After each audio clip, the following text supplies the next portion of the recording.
So fine. A very good morning to all of you present here. आप सब अच्छे होंगे, अच्छे से पढ़ाई भी कर रहे होंगे, तो जल्दी जल्दी से स्टार्ट करते हैं आज का एडिटोरियल एनालिसिस। और आज का जो हम ले रहे हैं एडिटोरियल वो ले रहे हैं द हिंदू न्यूज़पेपर से, ठीक है। और आप सबको पता है कि दो एडिटोरियल आते हैं हिंदू में, और जो मैंने आज लिया है वो है unexpected surge on India's industrial growth. तो इंडिया की इंडस्ट्रियल ग्रोथ के बारे में हम बात करेंगे। एक अनएक्सपेक्टेड सर्ज मतलब कुछ जो एनालिसिस आया है इस बार इंडस्ट्रियल ग्रोथ का वो कुछ डिफरेंट आया, मतलब एकदम से चेंज आया है, ठीक है। ग्राफ जो है वो ऊपर गया है फरवरी के अंदर, तो अनएक्सपेक्टेड सर्ज मतलब अनएक्सपेक्टेड चेंज आया है, ग्रोथ हुई इकोनॉमी में। तो वही हम देखेंगे, पढ़ेंगे क्या वो अनएक्सपेक्टेड ग्रोथ है, ठीक है, किसके अंदर, इंडस्ट्रियल ग्रोथ के अंदर इंडिया की। चलिए, फर्स्ट जो हमारा पार्ट रहता है वो कैबलरी का रहता है, और फर्स्ट वर्ड है डाइवर्ज। क्या है डाइवर्ज? ग्रामर क्या होती है इसकी? देखिए, ये ERGE से एंड हो रहा है वर्ड, है ना। तो ये वर्ब का पैटर्न है, वर्ब है पार्ट ऑफ स्पीच इसकी। वर्ब आपको पता है क्या होता है? क्रिया, जो काम करते हैं हम उसे हम क्या बोलते हैं? एक्शन वर्ब्स वर्ब होता है। तो डाइवर्ज भी एक क्या है? कोई ना कोई काम है, एक्शन है। मीनिंग देख लेते हैं, to move in different directions, ठीक है ना। एक्शन हो रहा है, मैंने आपको बोला वर्ब है, तो इसका भी कोई एक्शन होगा, मतलब एक्शन वाली चीज़ होगी ये। तो to move in different directions, अलग अलग दिशा में जाना, भिन्न होगा, ठीक है। तो ये मूव करना, एक तरह से मूव करना समझ लीजिए, लेकिन डिफरेंट डायरेक्शन में जाना, अलग अलग डायरेक्शंस में जाना। सिनोनिम्स देखें, डिफर अलग होना, डेविएट भटकना। डेविएट बहुत इंपॉर्टेंट वर्ड है, हम भटकना हिंदी में तो बहुत ज़्यादा यूज़ करते हैं, लेकिन इंग्लिश में क्या होगा इसका? डेविएट। सेपरेट अलग होना, ये तो बहुत ईजी है। वेरी अलग अलग होना, भिन्न होना। और ड्रिफ्ट मतलब बहकना। तो ये सभी क्या हो गए? डाइवर्ज के सिनोनिम्स हो गए, ठीक है। अब आ जाइए एंटोनिम्स पे। कन्वर्ज एक होना, एग्री करना, यूनाइट एकजुट होना, है ना, जुड़ना, यूनाइटेड। मैच मेल खाना, हम क्या ऐसे भी हम सेंटेंस भी आता है, आपका क्वेश्चन भी आता है, match the following. Match the following मतलब मेल करना होता है ना, आपको मैच करना होते हैं सेंटेंसेस। अलाइन समान होना। Converge, agree, unite, match, align, ये सब क्या हो जाएंगे? इसके ऑपोजिट्स हो जाएंगे डाइवर्ज के। डाइवर्ज को आप याद रखेंगे, वर्ब है। वर्ब मतलब एक्शन, काम, क्रिया। इसकी वजह से आपको इसका मतलब भी याद रहेगा, to move in different direction मतलब अलग अलग जगह पे जाना या अलग अलग दिशाओं में मुड़ना। चलिए, कैसे यूज करेंगे इसको आंसर्स में? Economic indicators sometimes diverge, reflecting structural imbalances in growth, ठीक है। नेमोनिक देखिए, डाइवर्ज, डी प्लस वर्ज, इसको आप इस तरह से याद रख सकते हैं, डी और वर्ज की तरह, ठीक है। डी वर्ज मतलब two routes going in different directions, दो रोड्स हैं जो अलग अलग डायरेक्शंस में जा रहे हैं, लेफ्ट और राइट, ठीक है। सो फाइन, इस तरह से आप इसको याद रख सकते हैं डाइवर्ज को। तो ये सारी वोकेबलरी थी वर्ड डाइवर्ज की। नेक्स्ट इंपॉर्टेंट वर्ड देखते हैं आज के एडिटोरियल में जो आया है, वो है मार्जिनली। क्या है? मार्जिनली। इसकी ग्रामर देख लेते हैं। ये जो वर्ड है एंड हो रहा है LY से, मार्जिनली, तो ये एडवर्ब है। जितने भी वर्ड्स LY से एंड होते हैं, याद रखेंगे आप, वो क्या होते हैं? एडवर्ब्स, ठीक है। पार्ट ऑफ स्पीच की क्या है? एडवर्ब रहेगी। क्या मतलब होता है इसका? Slightly by a small amount, थोड़ा सा, मामूली रूप से। हम बोलते हैं ना थोड़ा सा, तो हम उसे क्या बोल सकते हैं? मार्जिनली। सिनोनिम्स देखिए, स्लाइटली थोड़ा, बेयरली मुश्किल, मिनिमली न्यूनतम, स्कार्सली कठिनाई से, पार्शली आंशिक रूप से।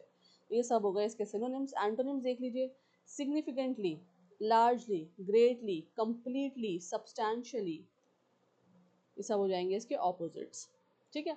मार्जिनली क्या क्या हो जाएगा? सिग्निफिकेंटली बहुत इंपॉर्टेंट, लार्जली बहुत ज़्यादा, ग्रेटली बहुत बड़ा, कंप्लीटली पूरी तरह, और सब्सटैंशियली काफ़ी हद तक, ये सब इसके ऑपोजिट्स हो जाएंगे। कैसे यूज़ करेंगे आंसर्स में? GDP growth improve marginally, indicating slow recovery, ठीक है। कैसे याद रखेंगे? नेमोनिक देखिए। नेमोनिक आपको मैंने बताया था क्या होता है, छोटी सी ट्रिक होती है जिसके थ्रू आप कोई भी वर्ड या वर्ड के अलावा भी चीज़ों को याद रख सकते हैं। तो निमोनिक बोलते हैं उसको, निमोनिक ट्रिक। तो ये मार्जिनल वर्ड है, इसको आप margin, small edges, small change, है ना। आपने देखा होगा आपकी जो कॉपी होती है, नोटबुक है या बुक है, उसमें साइड्स में मार्जिन होती है ना। तो मार्जिन क्यों होती है? स्मॉल एजेस साइड में दे रखे होते हैं, या तो उसमें नोट्स बनाने के लिए होता है वो, या फिर हेडिंग या बुलेट पॉइंट्स मार्क करने के लिए, लिखने के लिए होती है मार्जिन। ठीक है, वो नॉर्मल पेज से डिफरेंट होती है, अलग होती है वो। तो वो क्या होते हैं? स्मॉल एजेस, यानी कि छोटा चेंज।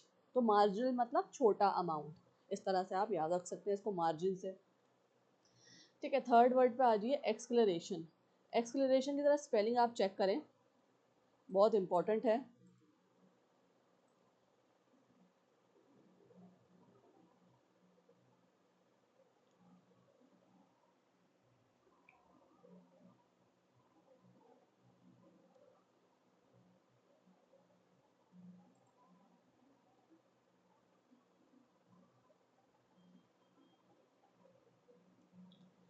ठीक है, ग्रामर चेक करते हैं इसकी। TION, मैंने बताया आपको जो वर्ड्स शन से ऐड हो रहे हैं वो नाउन होते हैं। ठीक है, पार्ट ऑफ स्पीच इसकी नाउन है। क्या मतलब होता है इसका? इंक्रीज इन स्पीड और ग्रोथ। ठीक है, स्पीड या ग्रोथ में बढ़ोतरी, तेजी या वृद्धि, गति में वृद्धि। ठीक है, सिनोनिम्स क्या होंगे इसके? स्पीड हो जाएगा, गति, बूस्ट बढ़ावा, राइज, सर्ज, ग्रोथ, ये सब क्या है इसके सिनोनिम्स। ऑपोजिट्स क्या होंगे? डिसलरेशन गति में कमी, स्लो डाउन धीमापन, डिक्लाइन गिरावट, रिडक्शन कमी, ड्रॉप गिरना, सब इसके ऑपोजिट्स हैं। सारे जो मतलब हैं इन वर्ड्स के, ऑपोजिट मतलब है एक्सलरेशन से। कैसे यूज करेंगे? Acceleration in manufacturing reflects improve investment climate. Mnemonic देखिए, accelerator in car is equal to speed increase. अगर जो एक्सलेटर जो कार में होता है वो हमें क्या शो करता है? कि स्पीड कितनी इंक्रीज हो रही है ना, कार में देखा होगा आप सबने। तो आप कार के एक्सलेटर से ये समझ सकते हैं कि वो क्यों यूज होता है, क्यों, क्या चीज़ हमें दिखाता है, स्पीड कितनी इंक्रीज हुई है वो हमें दिखाता है, और उससे हम क्या याद रख सकते हैं? Acceleration word. ठीक है, चलिए फोर्थ क्या है? कॉन्ट्रैक्शन। कॉन्ट्रैक्शन वर्ड बहुत यूज होता है एडिटोरियल में, और मैंने आपको ये पहले भी कराया है। चलिए देखते हैं, ये शन से ऐड हो रहा है वर्ड TION से। Again this is noun, part of speech की नाउन रहेगी। क्या मतलब होता है इसका? श्रिंकिंग और डिक्रीज, कम होना या सिकुड़ना, है ना, गिरावट आना। चलिए एक क्या होंगे इसके सिनोनिम्स देखिए, डिक्लाइन, श्रिंकेज, मैंने आपके अभी आपको बताया कि सिकुड़ना भी होता है, रिडक्शन कमी होना, फॉल गिरना, ड्रॉप घटाव। चलिए एंटोनिम्स देख लेते हैं, एक्सपेंशन विस्तार, ग्रोथ वृद्धि, इंक्रीज बढ़ोतरी, राइज उछाल, एनलार्जमेंट विस्तार। ये सब क्या हो जाएंगे इसके एंटोनिम्स। ठीक है, कैसे यूज करेंगे आंसर्स में देखते हैं। Consumption contraction signals weak demand in the economy. ठीक है, कंजम्पशन मतलब जो लोग कंजम्पशन ले रहे हैं, कंज्यूम कर रहे हैं प्रोडक्ट्स को, वो क्या है? कॉन्ट्रैक्ट हो रहा है, श्रिंक हो रहा है। और जब लोग कम लेंगे, बाय करेंगे प्रोडक्ट्स को मार्केट से, तो क्या होगा? क्या इशारा होता है वो? Signals weak demand in the economy, मतलब जो डिमांड है इकोनॉमी में वो क्या है? कम है, वीक है, कमजोर है। ठीक है, नेमोनिक देखिए इसका। कॉन्ट्रैक्ट मतलब contract paper get smaller shrink. Contract का जो पेपर है वो छोटा होता जाता है, छोटा सा पेपर होता है, तो श्रिंक, इससे आप समझ सकते हैं सिकुड़ना, श्रिंक होना। कॉन्ट्रैक्ट मतलब श्रिंक होना, तो कॉन्ट्रैक्शन, शन लगा के नाउन बन जाता है। ठीक है, फिफ्थ वर्ड पे आ जाइए, मॉडरेशन। मॉडरेशन क्या होगी इसकी ग्रामर देखिए, अगेन TION है लास्ट में, तो क्या है? नाउन है। क्या मतलब है इसका? रिडक्शन इन इंटेंसिटी और पेस। रिडक्शन किस में होना? किसी पेस में या इंटेंसिटी में। धीमापन, कमी होना, मॉडरेशन। सिनोनिम्स क्या हो जाएंगे देखिए, reduction, slow down, balance, control, restraint. ये सब क्या है? मॉडरेशन के सिनोनिम्स हैं। और अगर आप हिंदी मीनिंग भी देखेंगे इनके, तो देखिए यही मतलब निकलता है, कमी, धीमापन, संतुलन, नियंत्रण, संयम। ठीक है, रिस्ट्रेंट वर्ड बहुत आता है हेरिटोरियल में, ये देखिए आप। तो अगर इसका सिनोनिम आ जाए तो क्या होगा? मॉडरेशन, या इनमें से कोई एक वर्ड होगा, reduction, slow down, balance, control. अब आ जाइए ऑपोजिट्स पे, बहुत इंपॉर्टेंट है एंटोनिम्स। इंटेंसिफिकेशन तीव्रता बढ़ना, इंक्रीज, सर्ज, एस्केलेशन, बूस्ट तेजी। ठीक है, कैसे लिख कर आएंगे अगर ये वर्ड आपको यूज करना हो अपने आंसर्स में? Moderation in economic momentum reflects global uncertainties. Mnemonic trick, moderate मतलब middle, not too fast not too slow. Moderate मतलब मिडल वाली स्पीड, मिडल, मिडल पॉइंट, ना तो बहुत तेज और ना बहुत धीमा, फाइन। चले आगे बढ़ते हैं, फ्रेजल वर्ब्स पे आ गए हैं। और हमेशा मैं आपको बताती हूँ कॉम्बिनेशन होता है ये वर्ब और प्रपोजिशन या एडवर्ब्स का, जिसकी वजह से एक नया मीनिंग फॉर्म होता है। चलिए आज के एडिटोरियल से है point two words. Point two words phrasal verb है टू इंडिकेट और सजेस्ट समथिंग, संकेत करना, इशारा करना ना, किसी को संकेत करना, इशारा करने को क्या बोलेंगे हम, पॉइंट टू वर्ड। इस तरह से भी हम उंगली के थ्रू भी अपनी जो फर्स्ट हमारी फिंगर होती है हैंड की, उसके थ्रू भी हम पॉइंट आउट करते हैं ऐसे करके, तो पॉइंट टू वर्ड्स, ठीक है, संकेत देना, इशारा करना। Example, the data point towards a slow down in the economy, data क्या शो हो रहा है कि इकोनॉमी में स्लो डाउन हुआ है। सेकेंड फ्रेजल वर्ब है लुक इनटू, टू इन्वेस्टिगेट और एग्जामिन समथिंग, इन्वेस्टिगेट करना, एग्जामिन करना, जांच करना, ध्यान देना, ठीक है। एग्जाम्पल देखिए, the government will look into the reason for the data mismatch, government क्या करेगी, लुक इनटू द रीजन, देखेगी, इन्वेस्टिगेट करेगी, एग्जामिन करेगी, जांच करेगी, ध्यान देगी, किसके अंदर, जो डेटा जो है मिसमैच हो रहा है। और ये सारी चीज़ें जो है इकोनॉमी में जो आ रही है प्रॉब्लम्स, ये अभी हम एडिटोरियल में पढ़ेंगे। और मैंने आपको नोट्स जो प्रोवाइड करे हैं सेंटेंस वाइज जो मैं आपको पढ़ाऊंगी वो भी मैं आपको दूंगी इसके अंदर, ताकि आपको एडिटोरियल आसानी से समझ में आ जाए, उसका आप ब्रेक डाउन कर सकें लाइन बाय लाइन, ठीक है। चलिए एग्जांपल देख लेते हैं। आ जाते हैं फिक्स प्रपोजिशंस पे। इम्पैक्ट ऑन, इम्पैक्ट के साथ देखिए क्या लगा यहाँ, ऑन फिक्स प्रपोजिशन है, प्रपोजिशन हम पढ़ेंगे ग्रामर में। Effect on, influence on something, effect होना या फिर इन्फ्लुएंस होना किसी चीज़ का, प्रभाव पड़ना। Example, the crisis had a major impact on the economy, जो क्राइसिस हुआ है उसका क्या हुआ, मेजर इम्पैक्ट हो गया इकोनॉमी के ऊपर। Contribution to, something given to help achieve a result, योगदान देना, कंट्रीब्यूट करना, है ना। Example, household spending makes a big contribution to GDP growth. अब जो हाउस होल्ड स्पेंडिंग होती है, जो एक इंसान अपने हाउस होल्ड के लिए स्पेंड करता है, ठीक है, वो बहुत बड़ा कंट्रीब्यूशन होता है किस में, जीडीपी ग्रोथ में। तो जीडीपी भी हमारा गिरता जा रहा है, वो सब अभी हम एडिटोरियल में देखेंगे। कोलोकेशंस पे आ जाइए। मैंने आपको बताया हर बार वर्ड्स कैसे होते हैं जो एक साथ लिखे जाते हैं, बोले जाते हैं इंग्लिश में, फॉर्मल इंग्लिश में आप ध्यान रखेंगे। और ये न्यूज़पेपर में, न्यूज़ में, एडिटोरियल्स में बहुत यूज़ होते हैं, ठीक है, ताकि आपको आज के एडिटोरियल में समझ में आ जाए किस बारे में बात हो रही है, क्या चीज़ हो रही है। तो ये चीज़ आप इन वर्ड्स को समझ लीजिए, कोलोकेशंस को समझ लीजिए। तो फर्स्ट है इकोनॉमिक मोमेंटम। इकोनॉमिक मोमेंटम क्या मतलब होता है इसका, refers to the speed and strength of economic growth. Speed बताता है ये और स्ट्रेंथ बताता है किस चीज़ की, इकोनॉमिक ग्रोथ की, कि इकोनॉमिक ग्रोथ किस स्पीड से हो रही है और कितनी मजबूत है। इकोनॉमिक मोमेंटम, ठीक है। Momentum is commonly used with economy या growth in formal and academic English. Momentum कैसे यूज होता है, इकोनॉमी के साथ या ग्रोथ के साथ, फॉर्मल या एकेडमिक इंग्लिश में। हमेशा हम इकोनॉमिक मोमेंटम ही बोलेंगे और लिख कर आएंगे जब हम बताएंगे स्पीड या स्ट्रेंथ के बारे में बात करेंगे अपने आंसर्स में, कहाँ पे, इकोनॉमिक ग्रोथ में। और कोलोकेशन सिर्फ देखिए यूपीएससी वाले स्टूडेंट्स के लिए इंपॉर्टेंट नहीं है, मैं आपको बता दूं। क्लॉज टेस्ट में मैं आपको बताऊं, क्लॉज टेस्ट में भी ऑप्शंस दे रखे होते हैं और आपको कोलोकेशन उसमें चूज करके सही आंसर करना होता है। तो ये सारे ही बच्चों के लिए, जितने भी कॉम्पिटेटिव एग्जाम की तैयारी कर रहे हैं, गवर्नमेंट एग्जाम की तैयारी कर रहे हैं, ये इंपॉर्टेंट है, ठीक है। वोकेबलरी भी आपकी इससे इम्प्रूव हो रही है। तो हमेशा हम क्या बोलेंगे, economic momentum, not economic speed. Economy speed नहीं बोलेंगे, प्रोफेशनल राइटिंग में लिखकर भी नहीं आएंगे। एग्जाम्पल देखिए, the country is losing its economic momentum due to global issues, ठीक है। चलिए नेक्स्ट देखिए, कंज्यूमर सेंटिमेंट। ये वर्ड बहुत आता है, कंज्यूमर सेंटिमेंट किस चीज़ को रेफर कर रही है, refer to the overall mood और confidence of consumers in spending money, ठीक है। ओवरऑल मूड कैसा है या कॉन्फिडेंस कैसा है, किसका, कंज्यूमर का, मनी स्पेंड करने के लिए, ठीक है ना। तो ये बताता है कंज्यूमर सेंटिमेंट। देखिए कंज्यूमर तो लोग हो गए जो खरीद रहे हैं, तो जो स्पेंड करेंगे मनी, बाय कर रहे हैं प्रोडक्ट्स, और सेंटिमेंट मतलब इमोशंस, ठीक है। तो ओवरऑल मूड कैसा है कंज्यूमर का, कस्टमर का, कॉन्फिडेंस कैसा है कि वो मनी स्पेंड कर रहा है प्रोडक्ट्स पे बाय करने के लिए या नहीं कर रहा, तो उसे कैसे बोलेंगे, consumer sentiment. Sentiment naturally collocates with consumer या मार्केट इन इकोनॉमिक्स। अब इकोनॉमिक्स के अंदर हमेशा जो है सेंटिमेंट कैसे आता है, कोलोकेट करता है कंज्यूमर के साथ या मार्केट के साथ, तो हम क्या बोलते हैं, कंज्यूमर सेंटिमेंट। कभी भी हम कंज्यूमर फीलिंग नहीं बोलेंगे, फॉर्मल इंग्लिश में ना लिखेंगे, कंज्यूमर फीलिंग्स नहीं लिखेंगे, याद रखिएगा आप, ठीक है। यहाँ पे मैंने मेंशन भी कर देती हूँ मैं आप लोगों के लिए। एग्जांपल देखिए, low consumer sentiment can reduce demand in market. अगर कंज्यूमर सेंटिमेंट लो रहेगा, वीक रहेगा, कमज़ोर रहेगा, तो उससे क्या होगा, रिड्यूस हो जाएगी डिमांड मार्केट के अंदर। जिसकी वजह से क्या होगा, इकोनॉमिक ग्रोथ जो है वो नहीं हो पाएगी सही से कंट्री की। चलिए वन वर्ड पे आ जाइए, वोलेटिलिटी।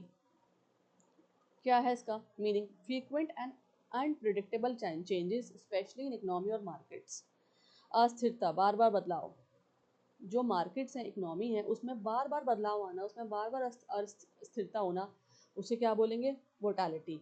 और ख़ास तौर से जब वो दिखा रही है इकोनॉमी जो है, अगर हमारे सामने रिपोर्ट आ रही है या ग्राफ आ रहा है, तो उसमें क्या आ रहा है? अनप्रेडिक्टेबल चेंजेस भी शो हो रहे हैं, मतलब चेंजेस जो प्रिडिक्टेबल ना हो, ऐसे चेंजेस हो रहे हैं इकोनॉमी और मार्केट के अंदर और बार बार हो रहे हैं, उसे क्या बोलेंगे? वॉलेटिलिटी। ठीक है। सेकंड है डिस्पैरिटी। वन वर्ड है ये, डिस्पैरिटी। इसका क्या मतलब होता है? अ ग्रेट डिफरेंस और इन इक्वालिटी बिटवीन थिंग्स। इन इक्वालिटी होना, ठीक है, चीज़ों के बीच में, या ग्रेट डिफरेंस होना, बहुत बड़ा डिफरेंस आ जाना, अंतर, असमानता, उसे क्या बोलते हैं? डिस्पैरिटी। फाइन। चलिए ईडियम्स पे आइए। आज के एडिटोरियल में ईडियम्स नहीं थे, तो ये मैंने आज के थीम के ऊपर, जो एडिटोरियल है आपका, उसी थीम के ऊपर 2 ईडियम्स दिए हैं, बहुत इंपॉर्टेंट हैं, जो एग्जाम पॉइंट ऑफ व्यू से आपके आ भी सकते हैं, एग्जाम्स में ज़रूरी है। ठीक है, चलिए देखते हैं क्या है। फर्स्ट है pampering over the cracks. Pampering over the cracks, अगर आप ईडियम पढ़े ना तो उसको भी देख के आप काफ़ी चीज़ें समझ सकते हैं। ठीक है, देखिए क्या होता है इसका मतलब।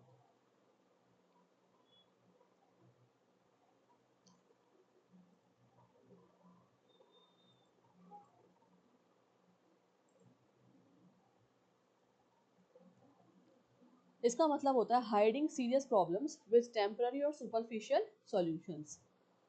ऊपरी तौर पर समस्या छिपाना, असली खामियों को ढकना। ऐसा होता है ना कभी कभार, हम एक बड़ी प्रॉब्लम को छुपाने के लिए, ये कोई बड़ा इशू है उसको छुपाने के लिए क्या होता है, ऊपरी तौर पे अपनी एक बात रख देते हैं, कह देते हैं, ताकि जो नीचे वाला इशू है, जो गहराई वाली बात है, वो किसी के सामने ना आए, वो छुपी रहे, वो रहस्य में रहे, है ना। ऊपरी तौर पर समस्या को छुपा देना, या असली जो खामियां हैं उसके अंदर, जो प्रॉब्लम्स हैं, जो उसकी वीकनेसेस हैं, ठीक है, डिसएडवांटेजेस हैं, उनको ढक देना।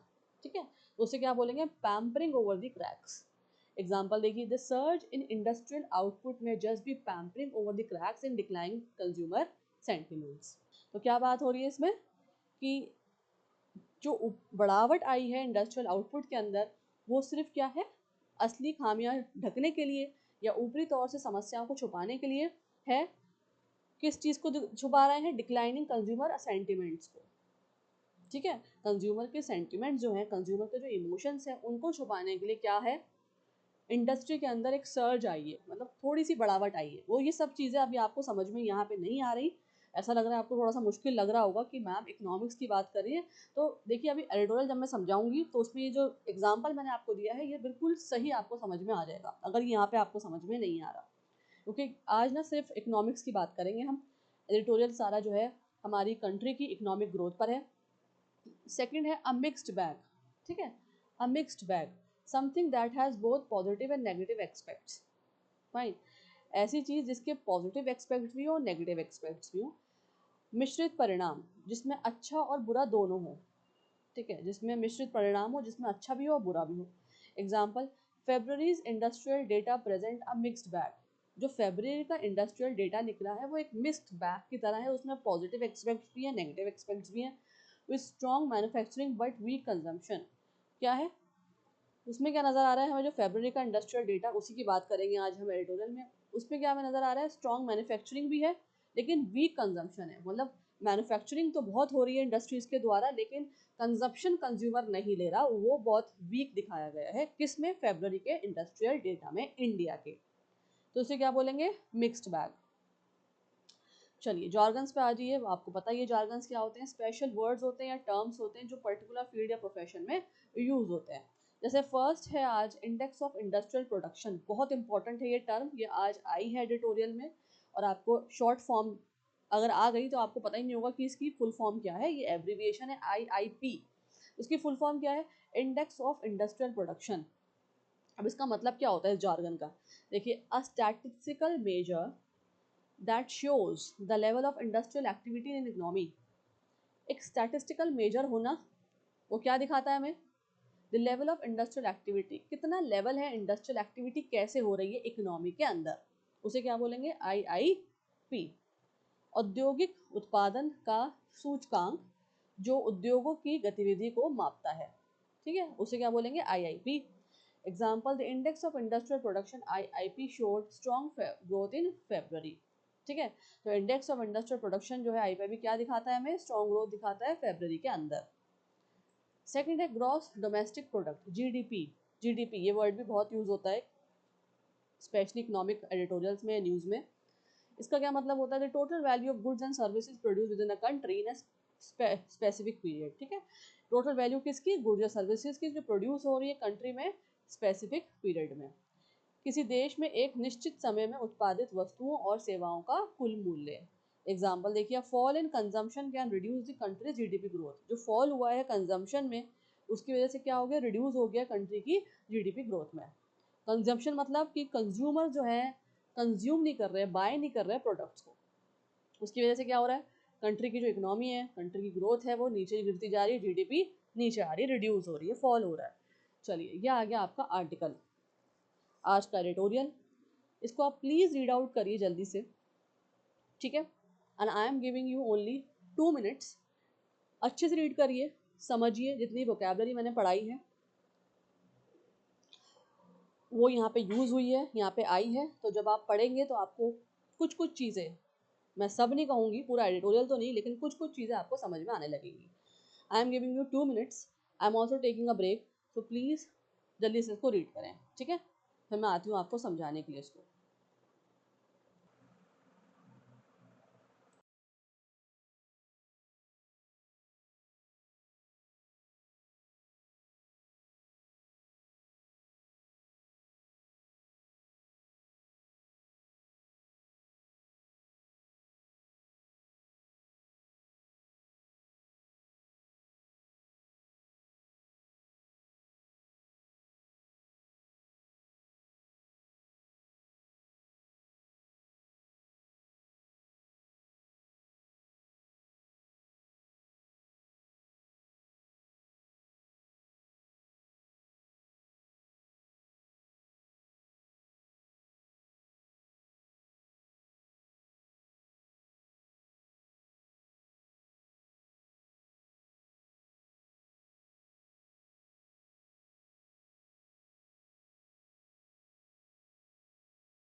सो again I am here, let's do the break down now, ठीक है। ये रहे आपके नोट्स, मैंने आपको नोट्स दे दिए हैं, यहाँ पे ब्रेक डाउन भी हो जाएगा एडिटोरियल का।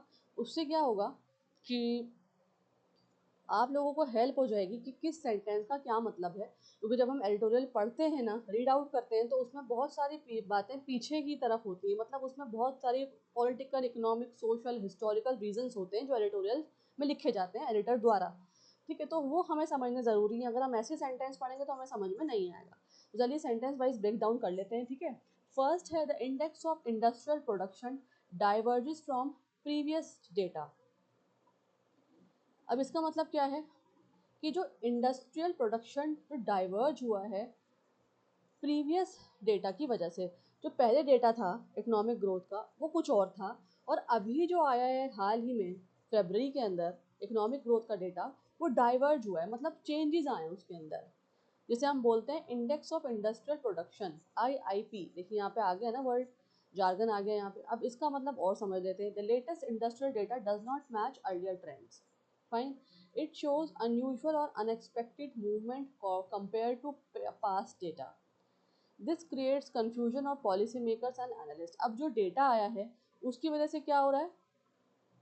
कंफ्यूजन क्रिएट हो गई है पॉलिसी मेकर्स के अंदर और एनालिसिस्ट के अंदर कि किस तरह से वो कंट्री की इकोनॉमिक ग्रोथ को बढ़ाएं।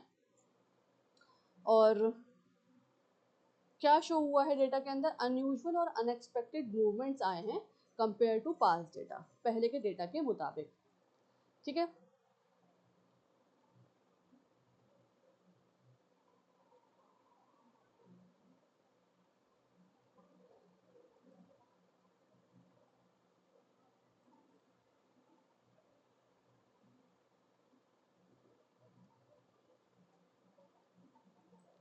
Second sentence, India's industrial growth held a positive surprise in February 2026, coming in at 5.2%, marginally faster than the growth in January. अच्छा, क्या चेंज आया? जो हम बात बार बार कह रहे हैं, चेंज आया है, चेंज आया, अनएक्सपेक्टेड डाइवर्ज हुआ है, अनएक्सपेक्टेड चेंज आया है, वो क्या सरप्राइज? यहाँ देखिए, यहाँ पे यूज हुआ है word industrial, India's industrial growth had a positive surprise. क्या पॉजिटिव सरप्राइज है? कि फरवरी 2026 में 5%, 5.2% ग्रोथ हुई है, मार्जिनली फास्ट मतलब ज़रा सी ग्रोथ हमें नज़र आई है पहले के मुताबिक, जनवरी के मुताबिक कंपेयर किया जा रहा है यहाँ पे डेटा को जनवरी से। ठीक है, इसको समझते हैं। Industrial growth improve slightly compare to January. ठीक है, इंडस्ट्रियल ग्रोथ हुई है जनवरी के मुताबिक, ये मैंने आपको बता दिया, कंपेयर किया जा रहा है उसे जनवरी से। स्लाइटली मतलब थोड़ी सी। ठीक है, यहाँ मार्जिनली वर्ड यूज हुआ है ना, मार्जिनली का सिनोनिम क्या होता है? स्लाइटली, इसलिए यहाँ पे स्लाइटली आ गया word. The growth rate of 5.2% was higher than expected. ठीक है, ग्रोथ कैसी आई है? 5.2% ज़्यादा आई है, जो कि एक्सपेक्टेड नहीं थी। ठीक है, एक्सपेक्टेड नहीं थी, लेकिन 5.2% ज़्यादा आ गई है। ठीक है, indicates short term improvement in the industrial sector. और ये क्या इंडिकेट कर रहा है हमें? जो सेंटेंस है, जो यहाँ पे राइज हुआ है, इकोनॉमिक ग्रोथ हुई है थोड़ी सी, इस चीज़ से हमें क्या इशारा मिल रहा है? कि इंडिकेट मतलब इशारा, तो शॉर्ट टर्म इम्प्रूवमेंट हुई है हमारे इंडस्ट्रियल सेक्टर के अंदर। चलिए आगे बढ़ते हैं। Apart from November and December last year की बात हो रही, नवंबर और दिसंबर की।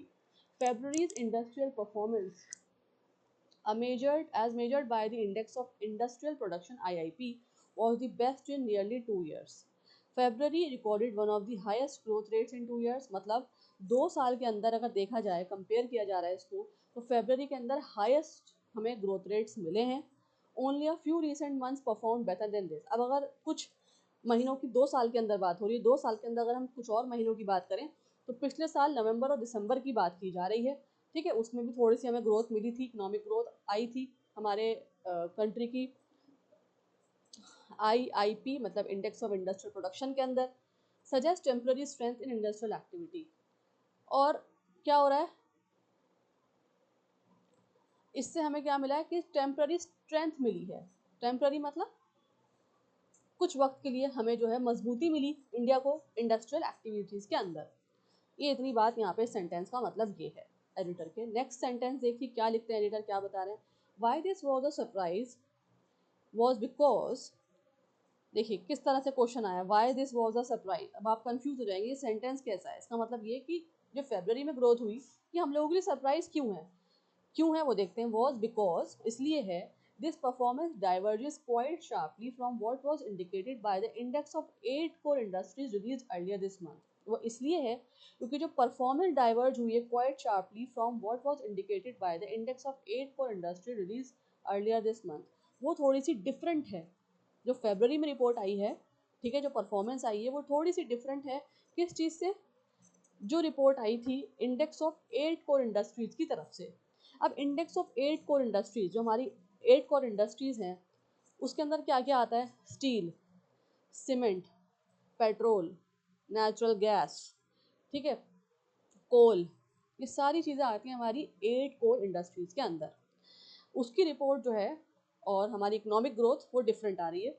The IIP result does not match the core industry data. मैंने आपको बता दिया जो IIP का रिजल्ट है, मतलब जो प्रोडक्शन रिजल्ट है, IIP का मतलब मैंने आपको बताया ना, इंडेक्स ऑफ इंडस्ट्रियल प्रोडक्शन, वो मैच नहीं कर रहा 8 कोर इंडस्ट्रीज के डेटा से। Normally both indicators move in the same direction. हमेशा से ऐसा होता है कि दोनों ही जो इंडिकेटर्स होते हैं, अगर आप एक ग्राफ इमेजिन करें, ठीक है, और उसके जो इंडिकेटर्स हैं, बार जो है एक साथ मूव करते हैं। ठीक है, 8 कोर इंडस्ट्रियल प्रोडक्शन के भी और 8 कोर इंडस्ट्रीज के भी, दोनों के जो बार्स हैं साथ साथ चलते हैं। लेकिन अब क्या हुआ है, ऊपर नीचे हो गया ज़रा से। This mismatch makes the result unexpected.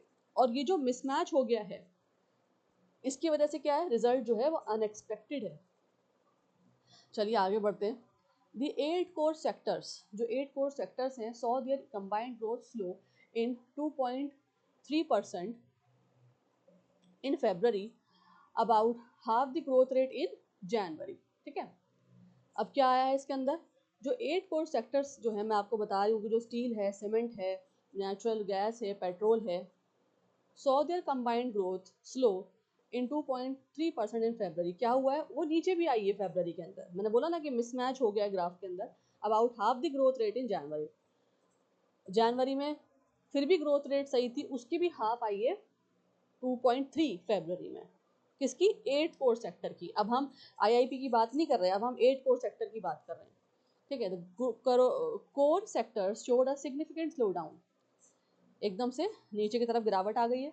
Growth drop sharply compare to previous month, जो प्रीवियस मंथ से ज़्यादा गिरावट आई है।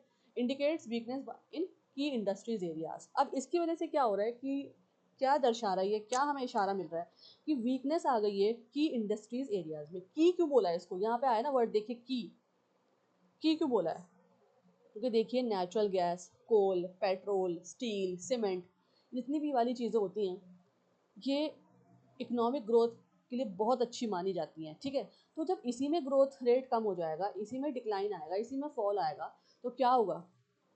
इकोनॉमी कमज़ोर हो जाएगी, वीकेंस हो जाएगी। और ये क्यों आ रहा है, ये आप हम सबको पता है। कल ही मैंने आपको समझाया था, जो एडिटोरियल कल वाला मैंने आपको पढ़ाया था, उसमें क्या बताया था कि जो वॉर हो रही है और जो वॉर बढ़ती जा रही है, उसकी वजह से क्या हो रहा है, पेट्रोल, क्रूड ऑयल, ये सब चीज़ें जो हैं महंगी होती जा रही हैं, ठीक है। इस वजह से क्या हो रहा है, ग्रोथ रेट नीचे जा रहा है। चलिए आगे बढ़ते हैं, ये पॉइंट्स आपको समझ में आ गए होंगे आई होप। चलिए 6 पॉइंट पे आ जाइए।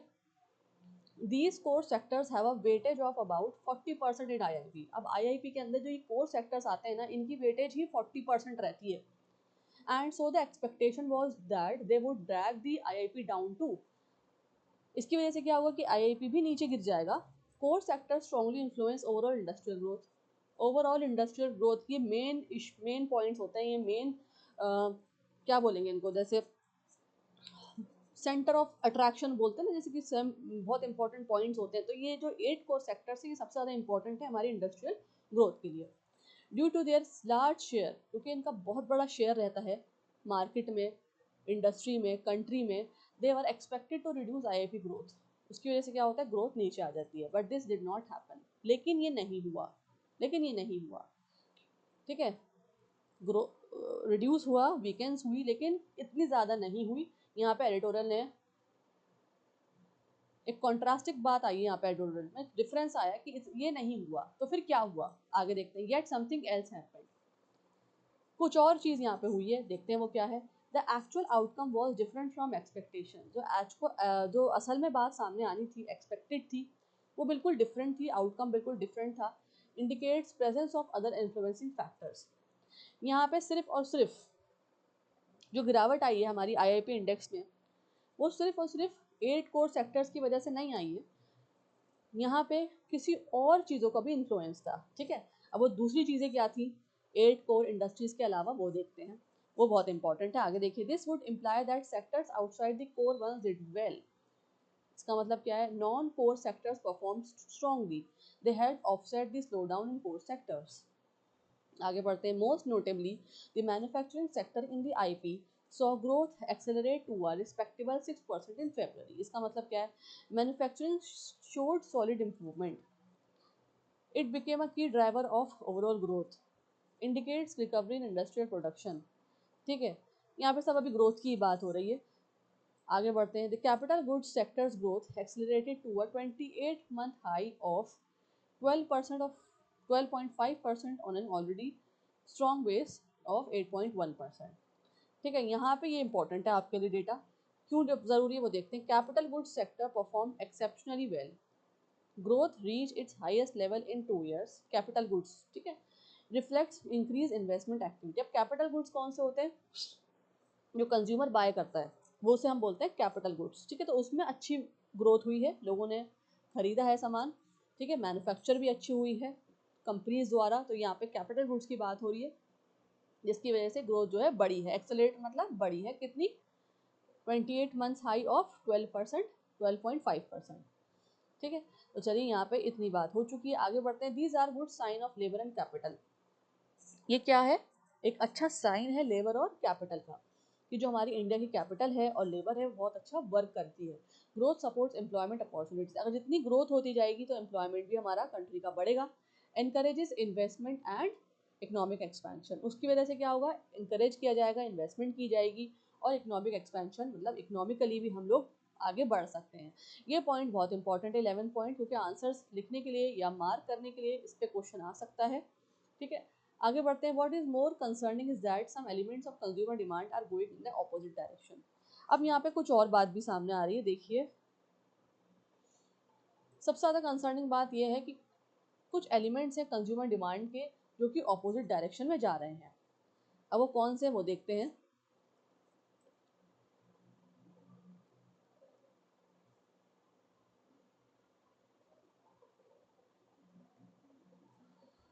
सबसे पहले देखते हैं consumer demand is weakening in some areas. Consumer की जो डिमांड है ना वो कुछ एरियाज में क्या हो रही है, कमज़ोर हो रही है, नीचे की तरफ जा रही है। This creates concern for future growth sustainability. ये क्या क्रिएट कर रही है, कंसर्न किसके लिए, फ्यूचर ग्रोथ सस्टेनेबिलिटी के लिए। ठीक है, अगर नीचे जाएगी ग्रोथ, कंज्यूमर की डिमांड, और कमज़ोर हो जाएगा हमारा जो इकोनॉमिक एरिया है, उसकी वजह से क्या होगा, कंसर्न पैदा हो जाएगा फ्यूचर के लिए, फ्यूचर सस्टेनेबिलिटी के लिए, फ्यूचर ग्रोथ के लिए। इकोनॉमिकली ग्रोथ कैसे की जाए, अगर मैन्युफैक्चर तो अच्छा हो रहा है, कैपिटल गुड तो हमारी बहुत अच्छी है, लेकिन कंज्यूमर्स नहीं, कंज्यूमर सेंटिमेंट्स नहीं है, मतलब कंज्यूमर बाय नहीं कर रहे प्रोडक्ट्स, उनका मूड नहीं है, कंज्यूमर सेंटिमेंट, मैंने आपको ये वर्ड बताया था।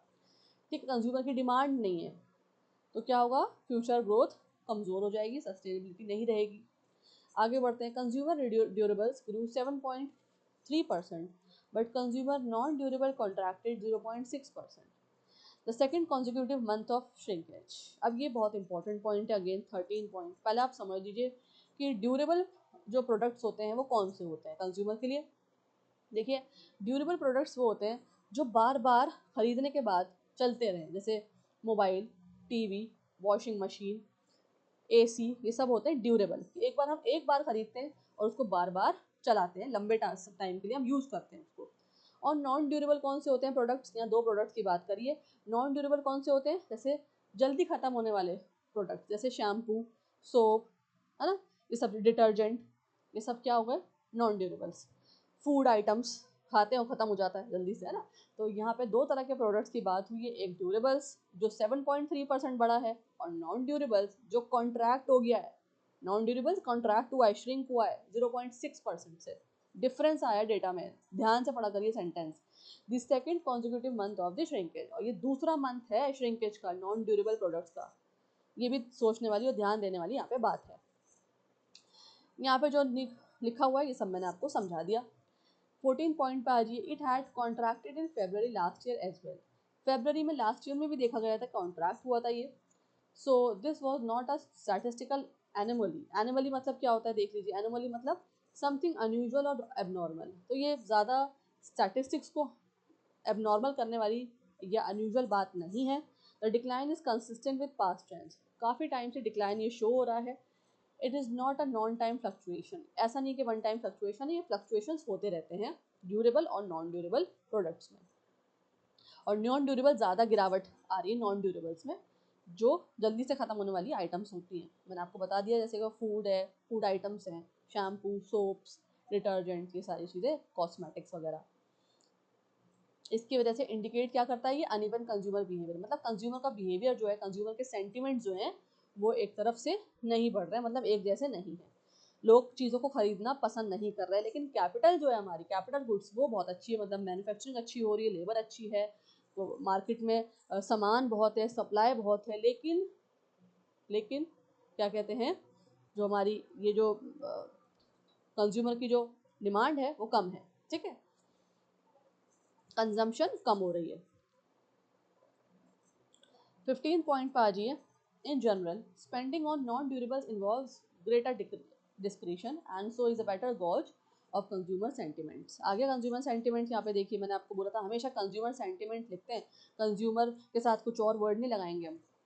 ठीक है, चलिए, इसका मतलब क्या है, non durable spending reflects daily consumption choices. अब जो नॉन ड्यूरेबल्स प्रोडक्ट्स होते हैं सारे, जो मैंने आपको बताया जल्दी खत्म होने वाले प्रोडक्ट्स होते हैं, वो रिफ्लेक्ट करते हैं कि डेली कंजम्पशन कैसी है लोगों की, है ना, चॉइसेस कैसी हैं। और it is a reliable indicator of consumer confidence. Consumer confidence को दर्शाता है कि कंज्यूमर वो खरीदना पसंद कर रहा है प्रोडक्ट या ना नहीं कर रहा। ये सब चीज़ें हमें पता लगती हैं। आगे बढ़ते हैं। 16 पॉइंट पे आ जाइए। एट दी मूवमेंट, अब आपकी बात हो रही वापस एडिटर आ रहे हैं प्रेजेंट में। एट दी मूवमेंट अच्छा, एक और बात, जब भी आप एडिटोरियल पढ़ा करें और ख़ास तौर से जब मेरे साथ ब्रेक डाउन करा करें, तो टेंसेस का बहुत ध्यान रखा करें। जो मेरी रेगुलर क्लासेस ले रहे हैं ग्रामर की, वो टेंसेस देखा करें किस तरह से टेंस चेंज हो रहा है। यहाँ पे भी आपको जब भी पैराग्राफ समझ में आएगा और पेपर में भी। अब हम आगे करेंगे सब्जेक्ट वर्ब एग्रीमेंट ग्रामर में, तो उसके बाद तो आपको एडिटोरियल बहुत अच्छे से समझ में आ जाएगा, क्योंकि यहाँ पे जो जब एडिटर लिखते हैं ज़्यादातर जो प्रोसीजर यूज़ करते हैं, पैटर्न या स्टाइल यूज़ करते हैं, वो करते हैं सब्जेक्ट वर्ब ऑब्जेक्ट या सब्जेक्ट वर्ब एग्रीमेंट का।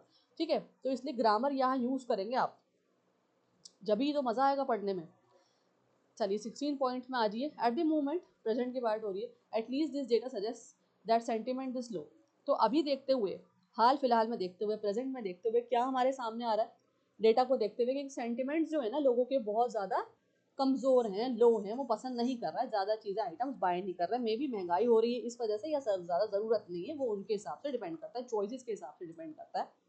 क्यों हो रहा है देख लेते हैं, ये वाले सेंटेंस भी नोट्स देख लेते हैं। Consumers are currently cautious about spending, वही बात आ गई, मैंने आपको बताया महंगाई हो गई है, कॉशियस हो गए लोग, सोच रहे हैं कि खरीदे ना खरीदे चीज़ों को। Indicates weak confidence in the economy, और इसकी वजह से क्या हो रहा है कि वीक कॉन्फिडेंस पैदा हो रहा है इकोनॉमी के अंदर। महंगाई हो गई है, ये हम सब जानते हैं। अगर पेट्रोल या गैस महंगा हो जाती है, एवरीथिंग इंक्रीजेज, है ना, बढ़ जाता है हर चीज़, स्पेंडिंग्स बढ़ जाती हैं, प्राइजेस बढ़ जाते हैं, तो लोग सोचने लगते हैं कि आइटम को हम यूज़ करें, खरीदें या ना खरीदें, यूज़फुल है वो आइटम या नहीं। सबसे पहले हम देखते हैं कि उसकी वारंटी क्या है, गारंटीज है या नहीं है। फिर उसके बाद हम देखते हैं उसके प्राइस कितना वो चलने वाला आइटम है, ड्यूरेबिलिटी देखते हैं उसकी। उसके बाद ही कंज्यूमर स्पेंड करता है मनी, और आज के टाइम में ये बहुत ज़्यादा बढ़ चुका है। तो ये 16 पॉइंट का सारा मतलब था। चलिए 17 पॉइंट पर आ रही है। This also correlates with household expenditure has had a shrinking contribution to GDP। ठीक है, तो ये किससे कोरिलेट कर रहा है? हाउस होल्ड एक्सपेंडिचर, मतलब हाउस होल्ड में जो होने वाली आइटम्स होती हैं, यूजफुल आइटम्स होती हैं, उसके एक्सपेंडिचर को दिखाता है, जिसकी वजह से जीडीपी श्रिंक होता जा रहा है हमारा। मतलब लोग हाउस होल्ड आइटम्स की जो चीज़ें होती हैं वो कम खरीद रहे हैं। ठीक है, house hold spending is contribution, अगर कम खरीदें तो क्या होगा, जीडीपी कमजोर हो जाएगा, जीडीपी लेस हो जाएगा, श्रिंक हो जाएगा। सजेस्ट वीकनिंग कंजम्पशन डिमांड, इसका मतलब क्या हो रहा है कि कंजम्पशन डिमांड जो हमारी कमजोर हो रही है, लोग घर गृहस्थी की चीज़ें हम नहीं खरीद रहे, कम खरीद रहे हैं। चलिए आ रही 18th पॉइंट पे। The government should also look into why the IIP and the 8 core industries index moved in opposite directions in February। अब आ जाते हैं गवर्नमेंट के ऊपर क्या करना चाहिए। Authorities need to investigate a data mismatch, authorities को देखना चाहिए कि मिसमैच क्यों हो रहा है ये, और important for accelerate economic assessment, और इम्पॉर्टेंट देखना क्या करना चाहिए, important for accurate economic assessment, economic assessment ध्यान से करना चाहिए, देखना चाहिए। 19 पॉइंट पे आ जाइए। The two are normally highly correlated and so are divergence in immediately noteworthy. अब एडिटर क्या कह रहे हैं, ये बहुत इंपॉर्टेंट है। Both indicators usually move together, हमेशा देखिए आईआईपी के और 8 कोर इंडस्ट्रीज के, मैंने आपको पहले ही बताया, जो इंडिकेटर्स हैं, जो ग्राफ है, जो लाइंस हैं, जो मार्जिन्स हैं, इस तरह आप समझ लीजिए, मैं आपको पैरेलल करके दिखा रही हूँ, हमेशा साथ साथ चलते हैं।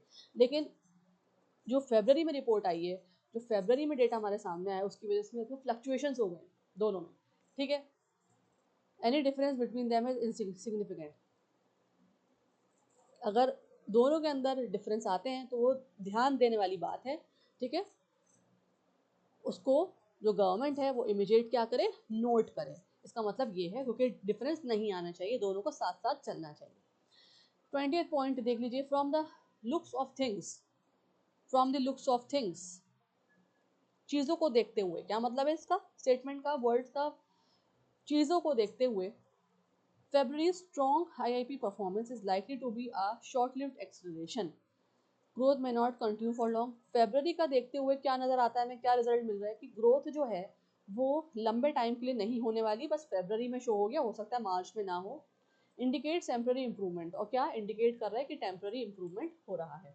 Now these points are only left, 26 points तक ही है। चलिए 21 पे आ जाते हैं, उसके बाद हम क्वेश्चन आंसर डिस्कस करेंगे। The West Asia crisis is already having an impact on the economy. अब आ जाते हैं कंक्लूजन पार्ट में। ठीक है, आपने देखा किस तरह से पैसेज शुरू हुआ, फिर उसकी बॉडी में क्या क्या बात हुई, है ना, पैसेज की बॉडी में एडिटर ने क्या क्या बात करी, और अब कंक्लूड कैसे कर रहे हैं एडिटर, ये देखेंगे हम, क्योंकि कंक्लूजन में आपको लिखना भी होता है, और अगर इस पर क्वेश्चन आ जाए तो किस तरह हम मार्क कर कराएंगे। तो वेस्ट एशिया क्राइसिस, आपको पता है गल्फ में जो क्राइसिस चल रहा है, ईरान की जो वॉर चल रही है यूएस से, उसकी वजह से क्या हुआ, इकोनॉमी पर बहुत इफेक्ट हुआ है, ग्लोबल इकोनॉमी पे, ठीक है, ग्रोथ पे, प्राइसेस पे, इन्फ्लेशन पे, सब जो चीज़ें हो रही हैं ये मैंने आपको समझा दिया था पहले भी। 22 पे आ जाइए, the monthly economic review indicators for March are pointing towards a moderation economic momentum। मतलब early data suggest slow down in March. मैंने आपको बताया कि हो सकता है कि मार्च में फिर से इकोनॉमिक जो ग्रोथ है हमारी नीचे की तरफ आ जाए, ग्रोथ मोमेंटम जो हमारा कमजोर हो रहा है, ग्रोथ मोमेंटम ये देखिए वो क्या है हमारा कमजोर हो रहा है। कोलोकेशन मैंने आपको बताया था, ग्रोथ मोमेंटम ये वर्ड आया था। 22 पे आ जाइए, the longer the war persist, अब जितनी ज़्यादा लंबी वॉर चलेगी जो हो रही है यूएस और ईरान के बीच में, the sharper this moderation is likely to be, मतलब क्या होगा, गिरावट आएगी। और ये गिरावट कैसे आ सकती है, बहुत वर्स हो सकती है, बहुत खतरनाक हो सकती है ग्लोबली लोगों के लिए भी, और इकोनॉमिस्ट और गवर्नमेंट के लिए भी, ठीक है, वर्स हो सकती कंडीशंस बहुत ज़्यादा। एक्सटर्नल रिस्क आर इंक्रीजिंग, और एक्सटर्नल रिस्क भी इंक्रीज होते जा रहे हैं, तो ये वॉर जल्दी से जल्द खत्म होनी चाहिए। 24 पे आ जाइए, ऑन अ पॉजिटिव नोट, अब क्या कह रहा है एडिटर, एक पॉजिटिव नोट से एंड कर रहे हैं बात को, ऑप्टिमिस्टिक होकर एंड कर रहे हैं।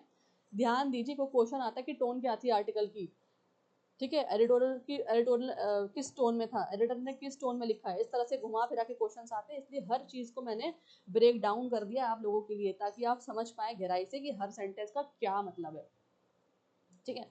एक पॉजिटिव नोट पे ख़त्म की जा रही है बात, how it is being measured will soon improve, मतलब measurement methods are being upgraded, हो सकता है मेजरमेंट के जो मेथड्स हैं वो अपग्रेड किए जाएंगे, अपडेट किया जाएगा, data accuracy will improve in future, और ये भी अनुमान किया जा रहा है कि फ्यूचर में हो सकता है सब कुछ ठीक हो जाए।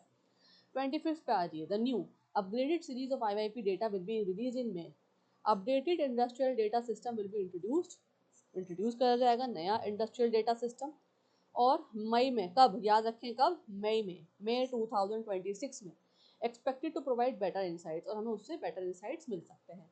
लास्ट में क्या बात हो रही है, as an UGTP and CPI have done, the UIP is sure to provide a clear picture of the economy and that, मतलब दोनों पिक्चर सामने आ जाएंगी। क्या मतलब है सेंटेंस का, improve data system enhance transparency, जितने ज़्यादा हमारे इम्प्रूव डेटा सिस्टम्स होंगे तो ट्रांसपेरेंसी, मतलब लोगों के सामने सारी बात सच्चाई सामने आ सकेगी कि क्या चल रहा है हमारी इकोनॉमी में, और helps policy makers make better decision, जो पॉलिसी मेकर्स हैं, एनालिस्ट हैं, इकोनॉमिक्स हैं, गवर्नमेंट हैं, ये हम लोगों के लिए, सिविलियंस के लिए, इकोनॉमिक के लिए, कंट्री के लिए बेटर डिसीजंस ले पाएंगे। This is today's editorial analysis. आगे बढ़ते हैं आज ये क्वेश्चन आंसर्स पे। तो पहला जो है यहाँ पे पार्ट 5A है, हम करेंगे आंसर राइटिंग प्रैक्टिस GS2 और GS3 के पेपर्स के लिए। क्वेश्चन नंबर 1 देखें, क्रिटिकली एग्जामिन, क्वेश्चन देखें कैसे शुरू होता है, क्रिटिकली एग्जामिन करें the divergence between the index of industrial production IIP and 8 core industrial sector, where what are its implications of economic policy and governance, ठीक है, दोनों को देखते हुए आपको बातचीत करनी है, एग्जामिन करना है, ठीक है, वो उनको बताना है इम्प्लीकेशंस, फिर उसके बाद इम्प्लीकेशंस बताने हैं इकोनॉमिक पॉलिसी और गवर्नेंस के ऊपर। ये सब बात मैं आपको समझाती हुई आ रही हूँ, इसलिए मैं बहुत अच्छे से और बहुत इन डिटेल आपको एक्सप्लेन कर देती हूँ कि अब आगे कोई भी क्वेश्चन आएगा ना तो आपको पता होगा क्या लिख कर आना है और कैसे लिख कर आना है। चलिए इंट्रोडक्शन देंगे, जाहिर सी बात है, ब्रीफली डिफाइन करेंगे IIP को और 8 कोर इंडस्ट्रीज को, ये मैं आपको बता चुकी हूँ, IIP क्या दर्शाता है और 8 कोर इंडस्ट्रीज क्या बताती हैं, ठीक है। Mention the unusual divergence and why it is significant, ये बताएंगे।